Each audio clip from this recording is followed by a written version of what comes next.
Today I am going to talk about the Indian oil and gas sector going forward. The oil and gas sector, as you know, is heavily PSU dominated and it is somewhat impacted by government policy. And being an election year, there will be a lot of government measures which could be affecting the sector either ways.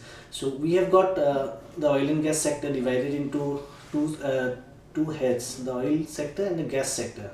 In the oil sector, we have got the oil marketing companies and the upstream companies, majority of them being government-owned enterprises. We see that the companies are in a good fundamental position, but there would be some level of political risk going forward.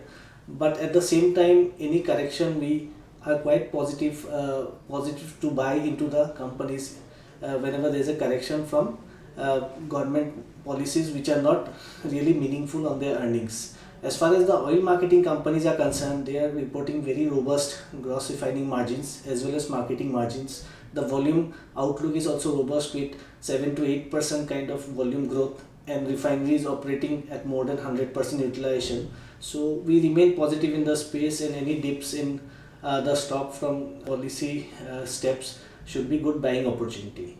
In the upstream sector also, valuations are quite attractive, but the upstream sector is again susceptible to oil price risk. So currently with crude oil near to $70, we are finding the upstream valuations attractive, but there could be some volatility as far as the subsidy sharing mechanism is concerned. So pecking order wise, we are more positive on the downstream space followed by the upstream space.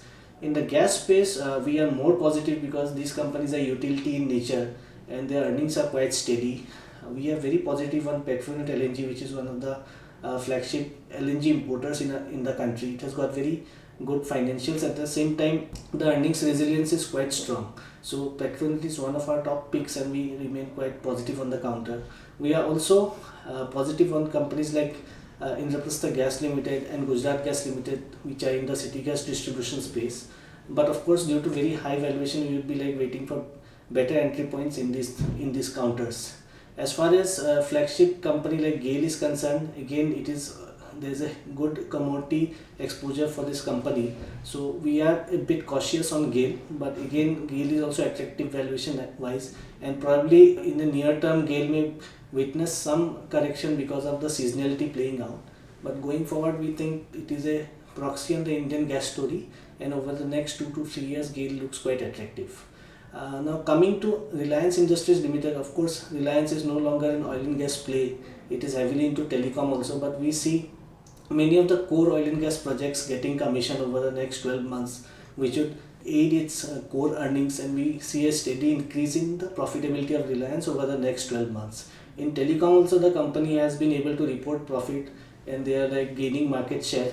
Although telecom earnings are expected to grow, but there will be a lot of competition in the sector, and as far as the valuations are concerned, maybe it may look overpriced, but from a very longer term perspective, we expect the telecom segment to do also very well.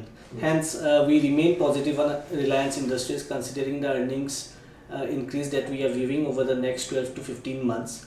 That's all from the oil and gas sector for now. Thank you so much.